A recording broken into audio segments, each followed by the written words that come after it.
115. Embora a função administrativa seja atípica para os poderes judiciário e legislativo, no exercício da função administrativa, esses poderes praticam atos administrativos. É verdade, isso aqui é bem tranquilo, né? A gente sabe que o direito administrativo ele se ocupa com o exercício da função administrativa do Estado e que essa função administrativa ela está preponderantemente no Poder Executivo, mas ela também se faz presente no Judiciário e no Legislativo de forma atípica. Como, por exemplo, quando um Tribunal de Justiça realiza um concurso público para admissão de pessoal. Ele não está exercendo a função jurisdicional, ele está exercendo um papel administrativo. É a função administrativa ali também presente. E em outras circunstâncias, nós temos o Legislativo, às vezes adquirindo bens e serviços, o fazendo através de licitação pública. E quando a licitação pública é realizada, mais uma vez, o que temos? Função administrativa ali presente, dando o suporte necessário para a atividade fim do Legislativo, que é, em regra, né, a elaboração das leis formais. Bom, então, está certo aqui também, embora a função administrativa seja atípica para os poderes judiciário e legislativo, no exercício da função administrativa, esses poderes praticam atos administrativos. Perfeito. Quando estão exercendo a sua função atípica. 116. Nos processos administrativos, os prazos expressos em dias são contados em dias úteis, de acordo com a legislação de regência. Aí não, né?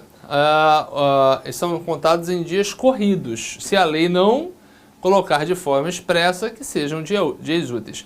E a gente vai encontrar isso lá na Lei 9784 de 99, lá no finalzinho, lá nos últimos artigos, 67, 68, por ali, a gente tem um tratamento da contagem de prazos no âmbito dos processos administrativos federais. Então vale a pena dar uma olhadinha lá. Não é comum ser cobrado em prova, mas de vez em quando aparece. E a gente constata isso aqui no nosso enunciado 116.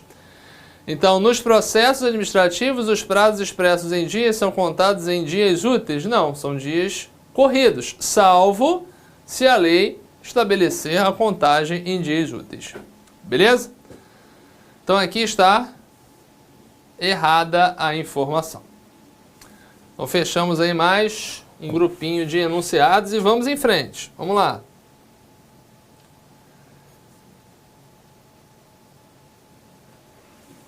Acerca de organização administrativa e ato administrativo, julgo os itens a seguir, mesma prova, né? É o nosso CAD de 2014, agora para nível médio. Vamos dar uma olhadinha nesse enunciado, que é um enunciado relativamente grande. Considere que, após a realização de uma correição, tenha sido detectado vício de finalidade em ato administrativo editado pelo diretor de departamento de uma agência reguladora. Situação que foi, então, comunicada ao presidente da entidade. Nessa situação, tendo avocado para si a competência, o presidente poderá convalidar o referido ato administrativo? Não. Por que ele não pode convalidar? Porque o vício é de finalidade. Você deve se recordar que a convalidação ela leva em conta lá o artigo 55 da 9784, ela vai prever a ausência de prejuízo para a administração, ausência de prejuízo para terceiro e o vício sanável. Quais são os vícios sanáveis?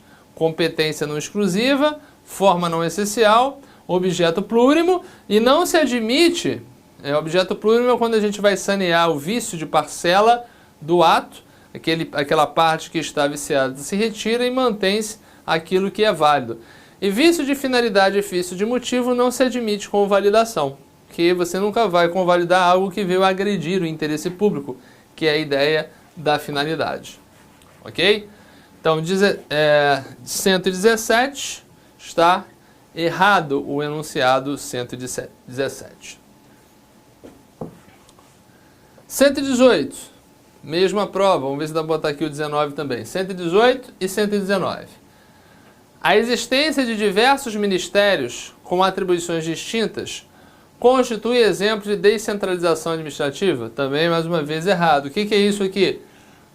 a estrutura dos ministérios ela é originária de uma desconcentração administrativa interna da União, que é onde nós temos os ministérios. 119. Dada a autonomia a eles conferida pela Constituição Federal de 88, todos os entes federativos, incluindo-se os municípios, podem criar entidades da administração indireta. Tranquilo, né? Bem tranquilo. Qualquer entidade da administração pública direta tem a aptidão para criar entidade da administração pública indireta. Então, União, Estado, Distrito Federal e municípios, né, seguindo ali a simetria do artigo 37, inciso 19 da Constituição Federal, tem essa aptidão de criar os entes da sua própria administração indireta. Então, 119, correto, sem maiores problemas. Tudo bem? Fechamos aqui mais uma questão. Vamos em frente. Próxima. Também CAD 2014, nível médio. No que se refere aos agentes públicos, aos poderes administrativos e ao controle da administração pública, julgue os itens subsecutivos. 120. Existem casos em que, mesmo existindo lei específica sobre determinada matéria, cumpre a administração criar mecanismos para aplicá-la. Nessas hipóteses, surge o poder regulamentar, que confere à administração a prerrogativa de editar atos gerais para alterar e complementar as leis. Aí o erro está aqui, né? Estava bonitinho. Isso aqui servia, professor, um exemplo, um primor de definição de poder regulamentar, salvo-se pelo fato de existir essa palavra aqui, alterar as leis. Então, alterar as leis não é possível por ato da administração pública, nem mesmo no poder regulatório das agências reguladoras isso foi admitido. Então, isso está ótimo para você adotar como sendo uma definição de poder regulamentar ou poder normativo se você excluir essa palavrinha aqui. Aí fica a prerrogativa de editar atos gerais para complementar as leis. Aí fica uma maravilha essa definição de poder regulamentar aqui. Mas como tem a palavra alterar, questão alterada, errada, né? 121.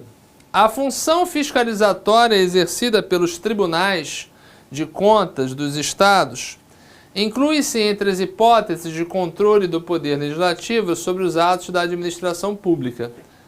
É verdade, né? O Tribunal de Contas ele acaba sendo algo auxiliar do poder legislativo no controle das contas da administração pública, onde quer que a administração pública esteja. Então, é um tema que envolve controle da administração pública e apresenta-se como correto. Uma boa definição. Perfeito?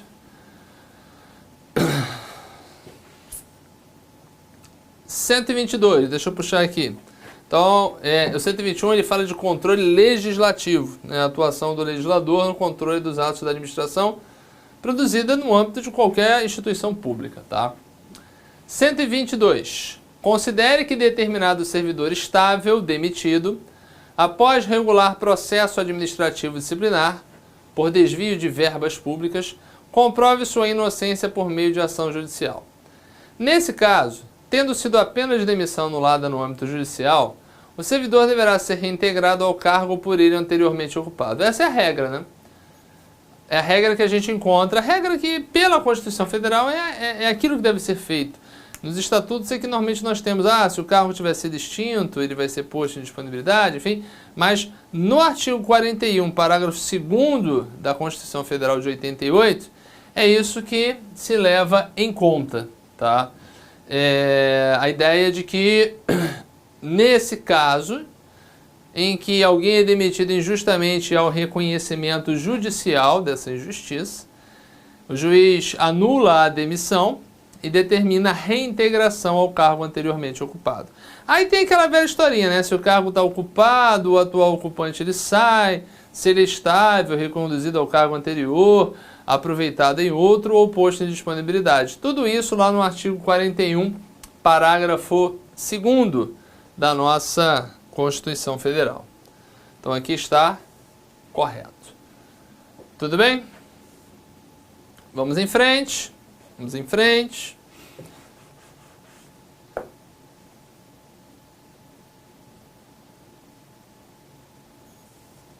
Mais uma questão aí do CAD 2014, nível médio. Com relação ao direito administrativo, julgue os itens seguintes. 123. Considere que, em auditoria para verificação da regularidade da concessão de determinado direito, tenha sido constatado que alguns administrados foram injustamente excluídos. Administrados são os indivíduos, são as pessoas. Nessa hipótese, em se tratando de interesses individuais, o processo administrativo para a extensão de tal direito só poderá ser iniciado após provocação da parte interessada. Bom, negativo, né? Aqui, quando há uma verificação, né, ele está assim, para a verificação da regularidade, tenha sido constatado que alguns administrados foram injustamente excluídos. Aí você vai admitir a atuação de ofício da administração pública para sanear uma ilicitude que, porventura, tenha ocorrido no âmbito de suas responsabilidades. É o princípio da autotutela. Aliada à atuação de ofício, o princípio da oficialidade, a administração ela tem também a responsabilidade por sanear essas injustiças que foram identificadas, não ficando esse direito dos excluídos aqui no caso, né, apenas a critério de sua provocação, dependendo de sua provocação. Porque às vezes a pessoa nem tem conhecimento disso. Então, quando a administração pública ela tem conhecimento, ela não pode se fazer de morta, nem dar uma de João sem braço. Ela tem que sanear aquela irregularidade que ela identificou. Tá? Até porque, muitas vezes, essa injustiça ela pode ficar camuflada. A administração não poderia camuflar, ninguém ficaria sabendo. Mas ela, por outro lado, ela tem que se preocupar com o saneamento das ilicitudes que encontrar. Então, é um dever, não é um favorzinho. É um dever sanear as ilicitudes que são identificadas nas auditorias e nas fiscalizações de rotina que a administração pública desenvolve a partir do seu controle interno ou até mesmo através do controle externo. Tudo bem? Então essa parte final aqui é que está errada, né? Só poderá ser iniciado após provocação da parte interessada. Não, óbvio, o princípio da autotutela é algo que deve ser desenvolvido de ofício. Então tá certo o 123, tá? Faz aí a sua anotação. Não tá certo não, né? Isso tá dormindo, tá errado. Gravação é complicado porque não tem ninguém para gritar. Se eu errar, acaba ficando errado. Tô falando aqui que tá errado. Chego lá, eu boto que tá certo. Você pode estar gritando aí que eu não estou ouvindo. Enfim, eu tenho que ficar esperto. Então realmente aqui tá errado. Vamos em frente. 124. Ainda que as sociedades de economia mista sejam pessoas jurídicas de direito privado com capital composto por capital público e privado, a elas aplicam-se os princípios explícitos da administração pública. Sem dúvida, né? Se você identificar lá o artigo 37, ele faz menção aqui, princípios explícitos são os princípios expressos em especial do 37, lá da Constituição Federal, no CAPT, o bom e velho LIMP. E se você for olhar para o dispositivo que é o CAPT do 37, você vai perceber que o LIMP se aplica à administração direta e indireta. É justamente o seu campo de aplicação. E a sociedade de economia mista, onde que ela se encontra? Na administração indireta. Beleza? Então, ainda que as sociedades de economia mista sejam pessoas jurídicas de direito privado, com capital composto por capital público e privado, a elas aplicam seus princípios explícitos da administração pública. Está corretinho? Você pode anotar aí o artigo 37, caput, da nossa Constituição Federal. Ok?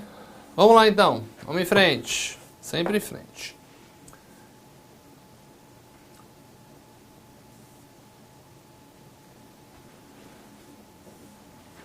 Próxima questão, ou próximo enunciado, grande, né? Do CAD de 2014 também. A respeito da improbidade administrativa e do processo administrativo, julgo o item a seguir. Então, é uma questão que envolve improbidade, também trabalha processo. Vamos dar uma olhada nos enunciados. 125. Considere que Paulo figure como interessado em processo administrativo em tramitação em determinada autarquia que tenha sido prolatada a decisão desfavorável pelo órgão administrativo colegiado competente. Essa questão é ótima, né? Considere ainda que Paulo, em razão da delegação de competência feita pelo órgão colegiado, tenha interposto recurso administrativo decidido pelo presidente do órgão colegiado. Nessa situação, deverá haver nulidade da decisão prolatada pelo presidente. Deverá ou não deverá? E por que deverá? Vamos de novo, né? Considere que Paulo figure como interessado em processo administrativo em tramitação em determinada autarquia e que tenha sido prolatada a decisão desfavorável pelo órgão administrativo colegiado competente. Beleza. Considere ainda que Paulo, em razão da delegação de competência feita pelo órgão colegiado, tenha interposto recurso administrativo decidido pelo presidente do órgão colegiado. Então, ele não gostou da decisão que foi tomada e ele decidiu entrar com recurso. Ele entrou com recurso e foi decidido pelo presidente do órgão colegiado, que recebeu a delegação de competência do órgão colegiado para julgar o recurso. E aí está perguntando, nessa situação deverá haver nulidade da decisão prolatada pelo presidente? Não sei se você pescou o que eu falei aqui.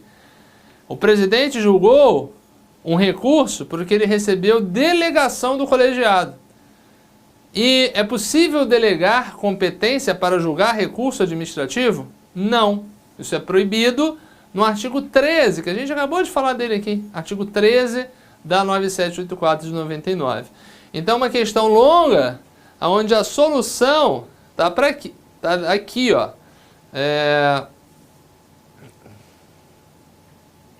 Cadê? É a palavrinha. Paulo tem razão da delegação de competência. A delegação de competência relativa a julgamento de recurso. Aqui é que está errado. Perfeito? Então, olha só.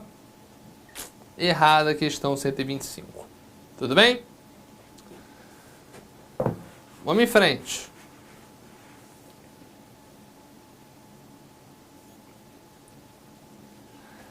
Acerca do terceiro setor e da responsabilidade civil do Estado, julgue os itens subsequentes, mais uma vez, CAD 2014. Terceiro setor é a sociedade civil que celebra convênios, vínculos com o poder público, e que, a partir desse vínculo da sociedade civil com o poder público, o poder público e a iniciativa privada sem fins lucrativos, que é o terceiro setor, se unem para o desenvolvimento de uma atividade que lhes é comum e é meio que idealizada, né? Não é com fins lucrativos, não é natureza econômica, não é uma atividade típica de Estado, é uma atividade idealizada. Saúde, educação, meio ambiente, desporto, lazer, é uma união de esforços para atingir esse fim. Tudo bem? Bom, mas aqui não é terceiro setor, aqui é responsabilidade civil do Estado. 126. No direito pátrio, as empresas privadas delegatárias de serviço público não se submetem à regra da responsabilidade objetiva do Estado. A responsabilidade objetiva é aquela que afasta a necessária demonstração de dolo ou culpa do agente para que a vítima venha a obter a indenização de um dano causado pelo poder público através da atuação desse agente. Então, basta apenas demonstrar o dano e a conduta, com um nexo causal entre dano e conduta. Dano sendo decorrente da conduta, a vítima tem direito à indenização. Não se precisa discutir se a conduta foi ilícita ou ilícita, se o agente agiu com dolo ou com culpa. Basta demonstrar isso. E o Estado, para se livrar desse dever de indenizar, ele pode apenas apresentar os chamados excludentes de nexo causal, ou excludentes de nexo de causalidade, que são culpa exclusiva da vítima ou caso fortuito e força maior.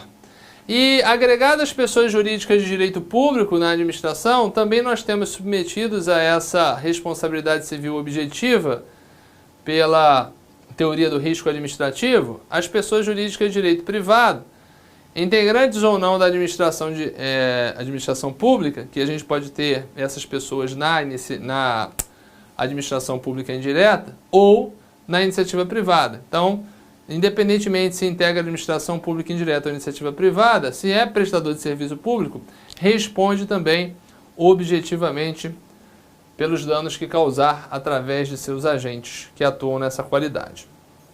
Então, voltando para a questão, no direito pátrio, as empresas privadas delegatárias de serviço público não se submetem à regra da responsabilidade civil objetiva do Estado? Errado. Se submetem sim.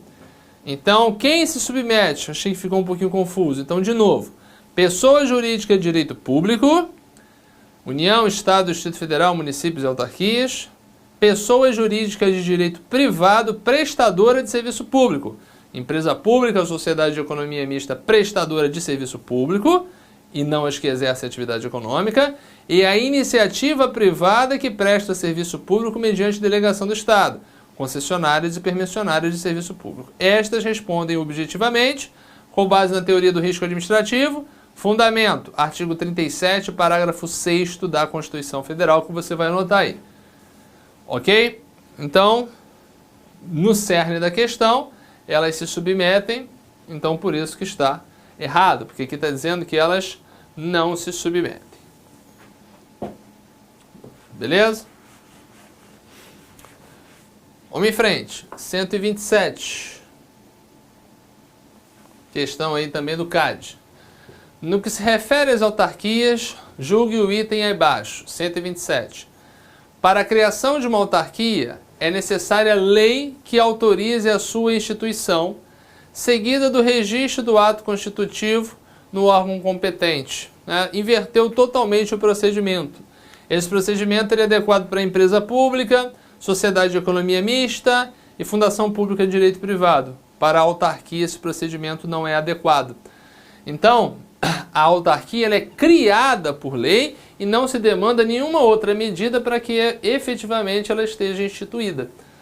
Tudo bem? Porque ela tem personalidade jurídica de direito público, ela é algo na administração indireta que é mais, o que há de mais similar à administração direta no que tange a disciplina normativa.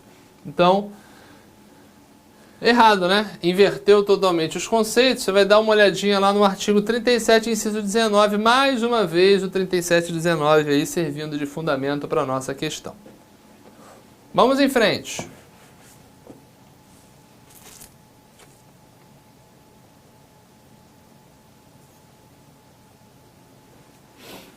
A respeito da organização administrativa, julgue os itens a seguir. 128. Diferentemente das empresas públicas, agora Ancine, né? Mudamos de concurso. Ancine 2013. Diferentemente das empresas públicas, as sociedades de economia mista adquirem sua personalidade com o registro dos atos constitutivos em cartório. Na verdade, ambas as empresas estatais elas vão seguir o mesmo trâmite de criação. A autorização prevista em lei, a aprovação dos atos constitutivos, que normalmente é um regimento, por um decreto do chefe do executivo ou chefe de poder autorizado, que normalmente é executivo, e registro desses atos constitutivos em um cartório competente, que no caso das sociedades empresárias é a junta comercial. E a partir daquele momento ele tem existência regular, com personalidade jurídica própria. Tá? Dizer o momento da criação efetivamente é meio complexo, porque há uma dúvida se é no momento em que há a aprovação dos atos constitutivos com publicação em diário oficial, ou se é o momento do registro no cartório competente. A aquisição da personalidade jurídica regular não tem dúvida, é com o registro no cartório competente. E a gente vê uma tendência variando muito, né, sobre o momento da criação. Aqui se induz a ideia de que o momento da criação é com registro no cartório. Tá? Mas só que não é diferente de um para outro, por isso que está errado. É o mesmo trâmite, tanto para a empresa pública quanto para a sociedade de economia mista. Ok? 129. Na descentralização, o Estado reparte suas competências administrativas entre órgãos públicos com a finalidade de obter maior eficiência no exercício de suas tarefas. Estaria bem correto se isso aqui fosse desconcentração. Tá? Então a definição de desconcentração está aqui no final. Aqui ele fala descentralização, então o enunciado está errado. Então, quando o Estado reparte suas competências administrativas entre órgãos públicos com a finalidade de obter maior eficiência no exercício de suas tarefas, isso é feito no âmbito de uma entidade e dá origem à figura dos órgãos públicos. Isso se chama desconcentração administrativa e o 129 também se apresenta como equivocado. Beleza? Vamos em frente.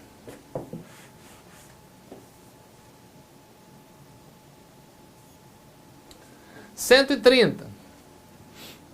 Prova da Ancine ainda. Considere que a administração pública, ao constatar a ocorrência de vício insanável, tenha anulado determinado ato administrativo. Nessa situação, o ato anulatório não poderá ser posteriormente anulado pela própria administração. A questão é, pode anular, né, o ato que anula? Pode, em certas circunstâncias pode. Por exemplo, aquele agente que anula um ato, mas ele é incompetente para anular. Uma situação meio bizarra, né? Mas a gente tem assim, tem o ato A, o ato B, que anula o ato A. Aí o ato B ele é praticado por alguém que não tem competência, né? Ou não adotou-se a forma adequada para isso, enfim. Aí vem o ato C e anula o ato B. Ah, faz ressurgir o ato A? Não. Vai depender de como esse ato C aqui ele estabelece. Mas em princípio sim. Beleza? Então considere que a administração pública, ao constatar a ocorrência de vício insanável, tem anulado determinado ato administrativo. Nessa situação, o ato anulatório não poderá ser posteriormente anulado pela própria administração.